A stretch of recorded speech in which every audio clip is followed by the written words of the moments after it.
Hi everyone. This is a video on searching for the clinical queries, which is a really great way for clinicians to quickly find evidence-based practice material.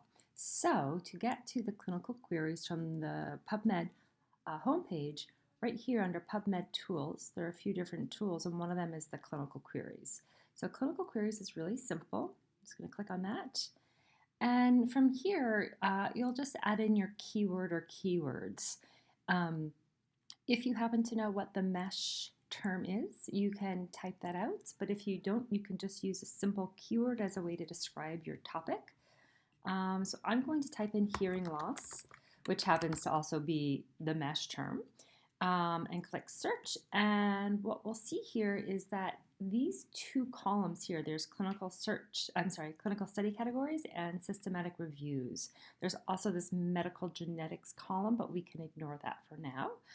That's not as relevant to your clinical area.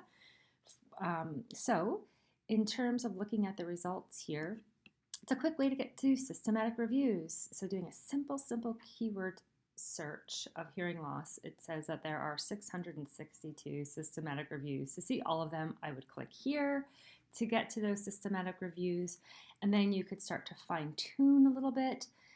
You could limit to perhaps the last 5 years, and remember there are also additional filters. So maybe you're interested in hearing loss in a particular age group. So that's where you can start to play around with the filters. And again, you can customize your filters so as to be a little more specific if that's helpful for you in your search topic.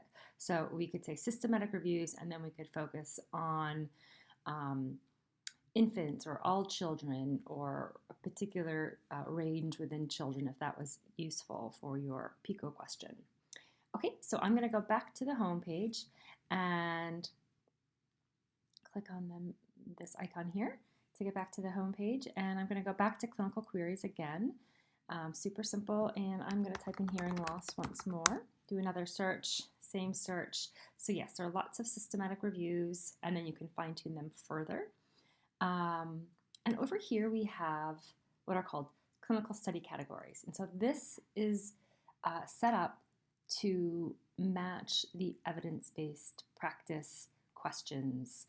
So there are etiology to understand the cause of a disease, diagnosis, so are there newer or more affordable or efficient ways to diagnose something? There's therapy for interventions, prognosis, to look at how a disease sort of develops over time and the likelihood of getting better from that particular disease or illness. And then there's clinical prediction guides, which are what often hospitals will use, or different clinical settings in terms of what are the right guidelines for treating or interacting with a particular diagnosis. So anyway, those are really helpful categories, and they're going to bring up those types of articles. So you can just click your filter, whether it's etiology that you're interested in, diagnosis. By default, it's always set up to therapy. So we'll leave it on therapy for now, and just to show you that there's also these two different scopes.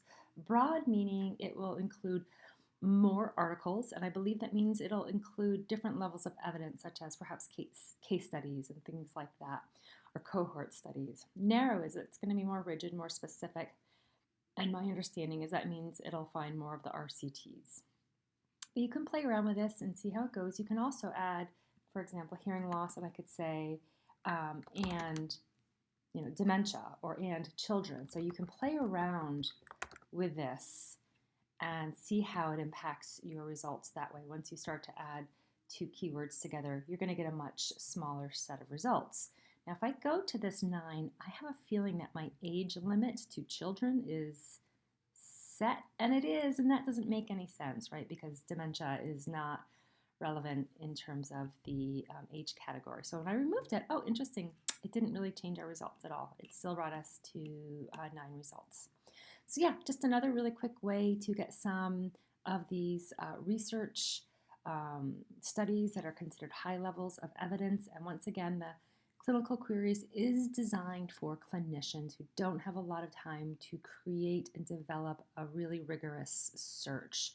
So just to keep in mind that that's there, and it works really well. Okay, thanks. Bye.